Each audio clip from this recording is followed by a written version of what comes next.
With that being said, I am honored to welcome to the stage the Minister of Economy, Trade and Industry, who encouraged this fantastic two-day program, Minister Nishimura, along with the founder of Andreessen Horowitz, Ben Horowitz.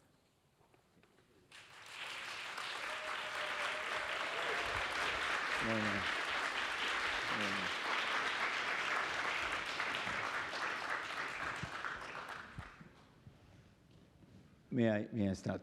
Yes. 皆さんおはようございます。Good morning. Let me speak in Japanese. We have Mr. Ben Horowitz here. It's going to be a short session, but we're going to hear about his expectations for Japanese startups. So that's the kind of thing I want to ask. Thank you, Ben, for being with us today. This past January, I went to CES in Las Vegas, and I met him there. And I asked him to come to Japan to talk to the startups in Japan to give us his message. And thank you for complying and coming this time. So first I want to ask you, we are in Japan, and people's consciousness changing dramatically. We have so many young people here. I mean, startups not just by young people. I'm 60 myself, but even if you get older, based on your experience, you can take on various challenges. There's many people who are able to do that, and there are so many of them here. And young people, rather than staying at a large company for their career, they change companies, they start their own companies. So there is that kind of momentum. People are eager to do that. And the economy as a whole, we're moving from deflation to inflation. So there's impact from inflation abroad. That's the major cause. But the atmosphere is changing, and the companies are starting to invest more. So last week, based on that, we had the investment week. Investors like BlackRock, Temasek, from all around the world, various funds came to Japan, and we had the various events, and many funds talked about or thinking about increasing investment to Japan, looking at the changes taking place in the Japanese economy. So I want to ask Mr. Horowitz, the current Japanese economy situation, the startup situation, what are your expectations? Do you have expectations? Where do you have expectations? Where do you see change happening here? And on the other hand, what is still lacking? Japanese society, we tend to go for stability and the challenging spirit and moving out of the box. We tend not to take that. We tend to work within the existing frameworks. But I'm saying that that's starting to change. But what is your view on that? What are your expectations? What do we still need to develop? Can you explain, please? This could be an entrepreneurial moment for Japan.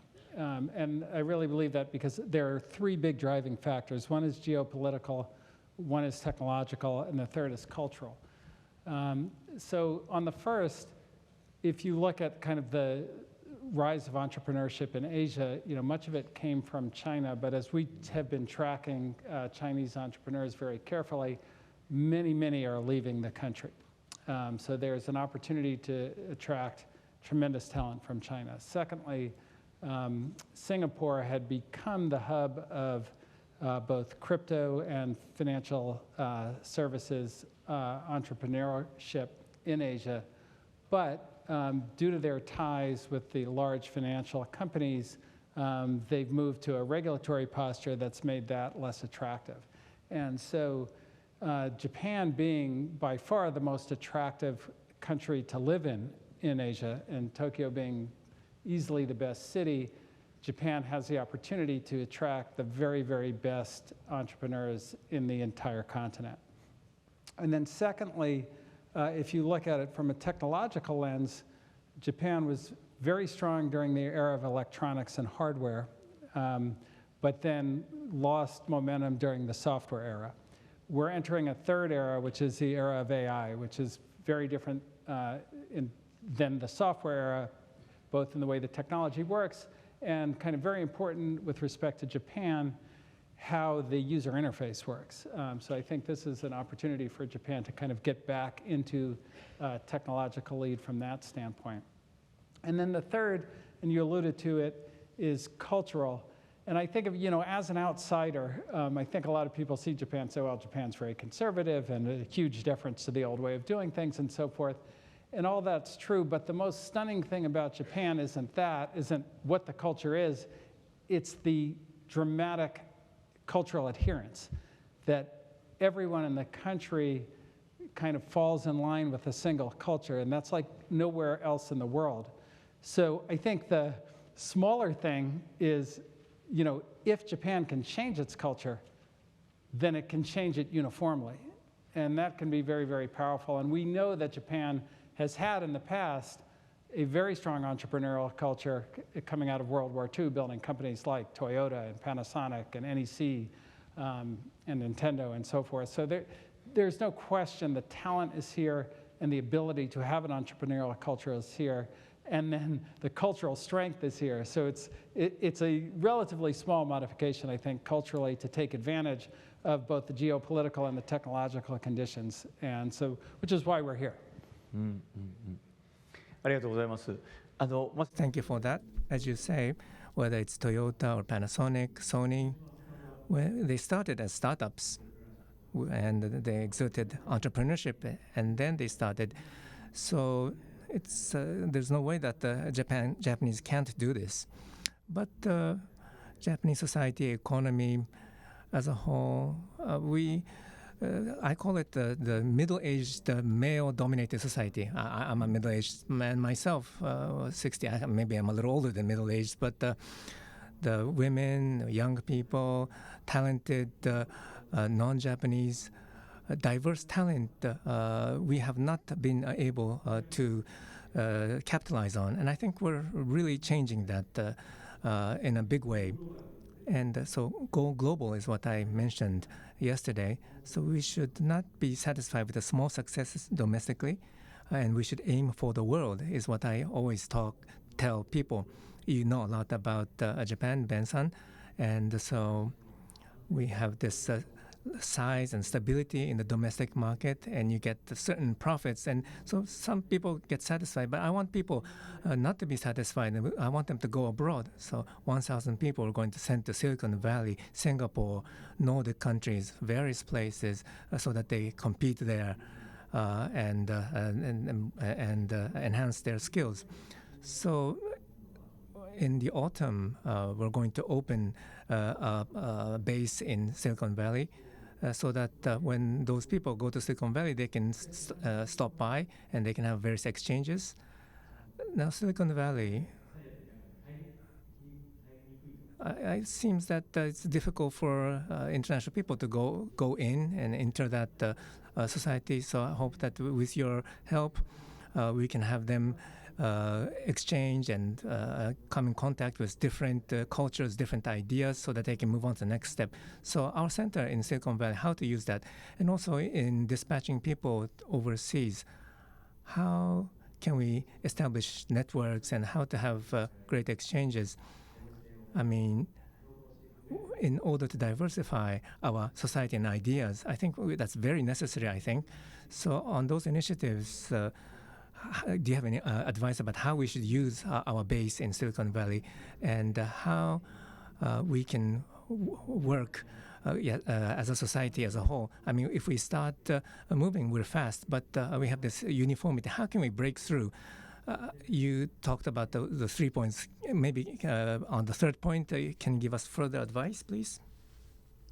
So when I started with my partner, Mark Andreessen Horowitz, we kind of had conceptualized the firm in two ways. One was as a network, and then the other was as a culture.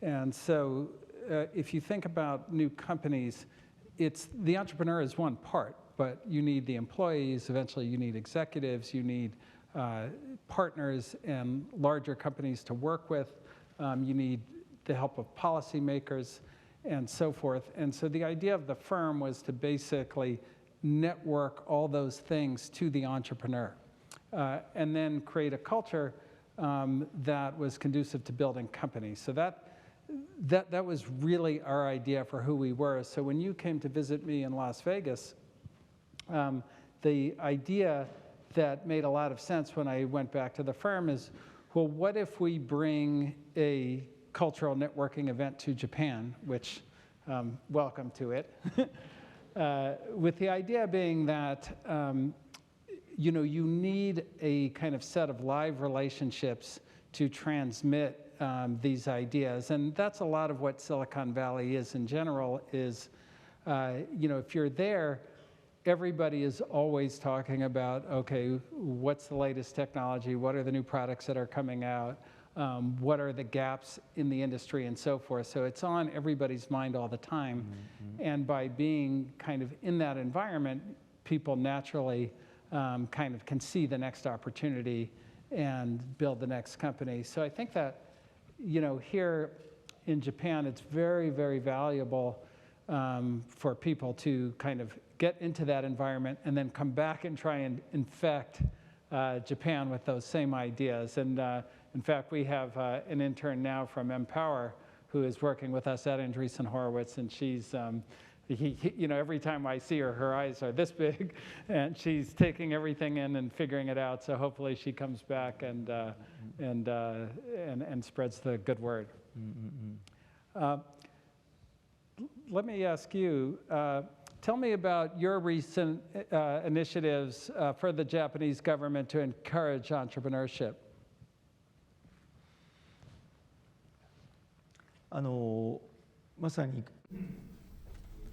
Well, as a matter of fact, we've been working on, for example, climate change, the Russia's Ukraine invasion, or the war in Middle East. There are a lot of crises that we're facing, and overcoming those crises and issues. In order to do so, I think the answer is innovation. Well, we have to have the economic growth going through the energy resource problems, the climate issue, and also so that the innovation is very important to happen. So I think that relates to your second point, technology. So technology is something that we have to stay focused. And then this what we call as a deep tech, the startups of the deep techs, the innovation is caused by or led by the startup people who are among the audience. They had the very drastic ideas, unprecedented something, like demonstrating their animal spirits. That's a startup, I think. And supporting them is going to be 6.7 billion yen, $1 billion, I'm sorry, or the 1 trillion yen support. It's something that we are going to provide. Well, technology in Japan, we have a deep tech or the digital AI or quantum and then 5G. Those kind of a variety of the technologies are there and utilized for the life science, pharmaceuticals, biotechnologies, manufacturing, or using the CO2 as the ingredients to come up with some kind of a product. That kind of initiative has already been taking place. So supporting the technology is something that the Japanese government is thinking about, not only the public, but we want to do this together with the private sector, especially with VC. That has already been taking place. There will be some parts that we don't understand that we're going to get some expert coming from the VC and learn from them so that we'll be able to find something new as well. Well, anyway, the innovation will be quite important so that the transformation for the large companies will be also coming, so that the large investment, for example, for the batteries or the semiconductors, that area is going to be the focus over investment as well. So we're going to have the supplementary budget or also the financial budget to be allocated for that, so that the current issues needs to be overcome by the innovation. So with relating to that, I have one more question to you. Well, Andreessen Horowitz, for you, when it comes to the area or the arena of the investment, do you have any concrete ideas of where to invest?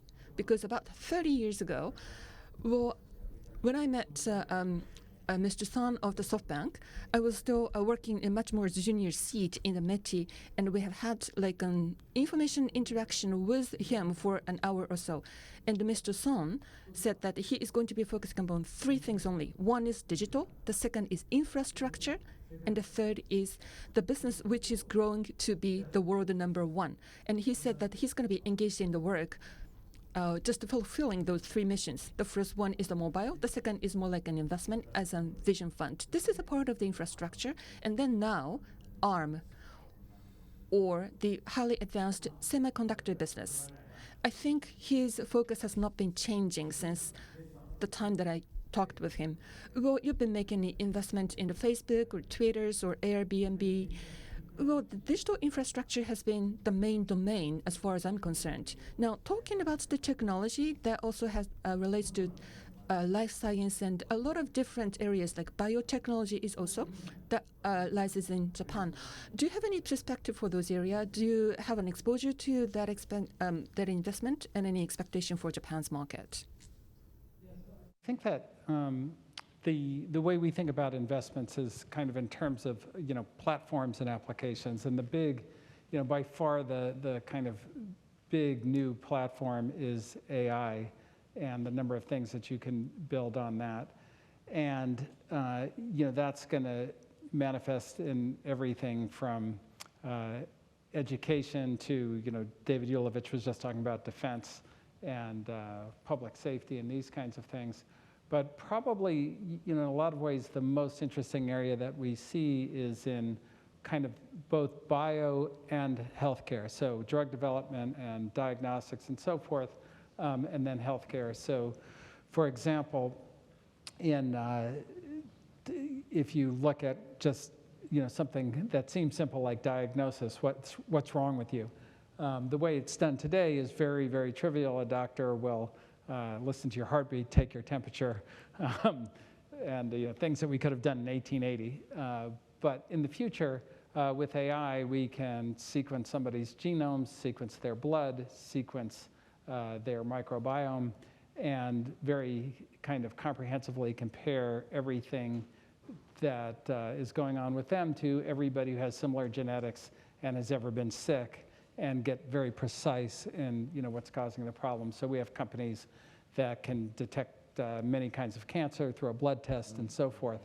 And so that's a real breakthrough. But the other kind of breakthrough that's not talked about so much is in healthcare, kind of hospitals and healthcare workers never really adapted kind of software as a service in these large systems of record because it kind of got in the way of the workflow. But what we're seeing with AI is that the AI itself can be a kind of way to do staff augmentation. Well, here's an AI nurse that can help your nurse be much more effective, and that way you kind of, and in the US we have this huge shortage of healthcare workers and nurses and so forth, so we think that's going to be extremely powerful as well. So, most of our investments are kind of concentrated around those areas. We're also seeing in games, something that Japan has been historically amazing at, that AI is going to be a transformational technology for that, and greatly, in the early stages, reducing the kind of cost of art and these kinds of things, but over the longer term, enabling, whole new worlds, much more complex narratives, AI-generated stories, and so forth. So. Really great opportunities there.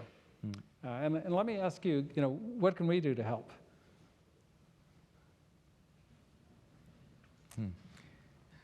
Well, investment and investment.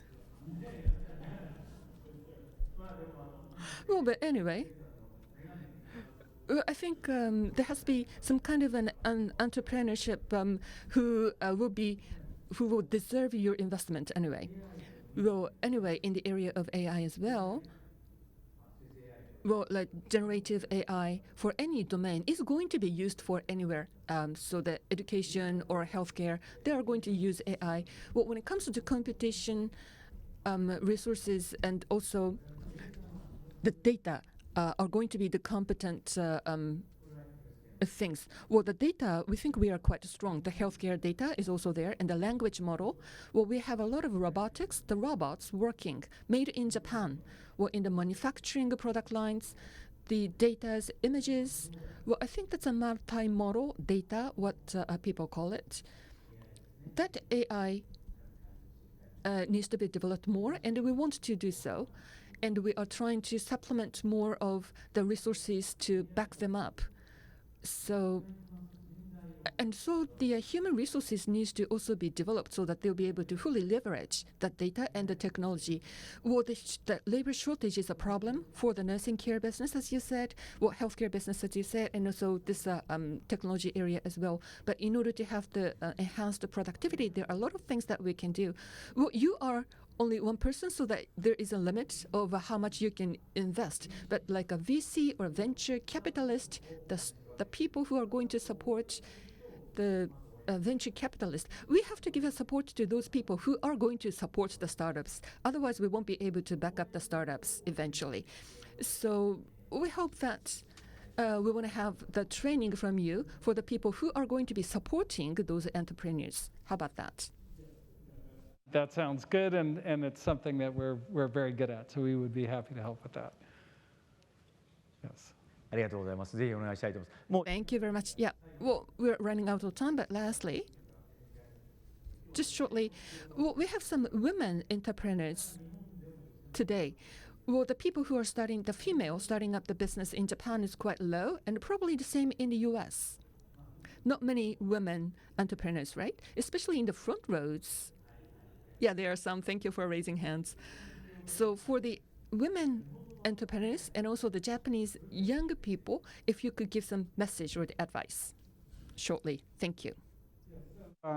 So I'll share a story from the Hagakure, which is one of my favorite stories that is maybe the best entrepreneurial advice that I know. So about 1,000 years ago, there was a Lord Soma from the famous Soma clan, and he was very famous for his genealogy. He had an amazing history of all his ancestors going back hundreds and hundreds of years. And then he had a samurai working for him who was kind of a mediocre samurai, a clumsy type of person, and that, but he was always very loyal to the samurai. He liked him very much because he tried extremely hard. And one day, Lord Soma's house caught fire and it was burning to the ground. And in the house was the genealogy. And the samurai said, I'm going to save that genealogy. And everybody around Lord Soma said, this ridiculous, that's the stupidest idea I've ever heard. You're so silly, you're just going to get burned alive. You'll never save it. And before they could finish ridiculing him, he ran into the house on fire. And Lord Soma was very upset. The house burned to the ground. Everybody knew he was going to die. And Lord Soma said, please retrieve the body to his people. And as they went in, they found him face down, burned to death. But they noticed there was blood coming out from underneath him. And they turned him over, and they found that he had cut himself open and put the genealogy inside himself and saved the genealogy. And that became known as the blood genealogy. And I'm telling you this story 1,000 years later. And that's what it means to be an entrepreneur. Everybody's going to ridicule you. Nobody's going to believe that your idea is any good. And you're going to find yourself sometimes running into a house on fire. But if you somehow find a way to complete your mission, you're going to change not only your life, but the life of everybody around you, and maybe even Japan itself. And then if you do that, somebody's going to be talking about you in 1,000 years.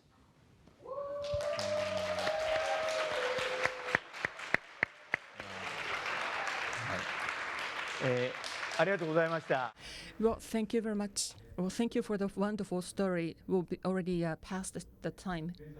Well, Ben-san, thank you very much for your time. Looking forward to seeing you again, and looking forward to your support. Thank you. Thank you very much, Minister Nishimura and Mr. Horowitz.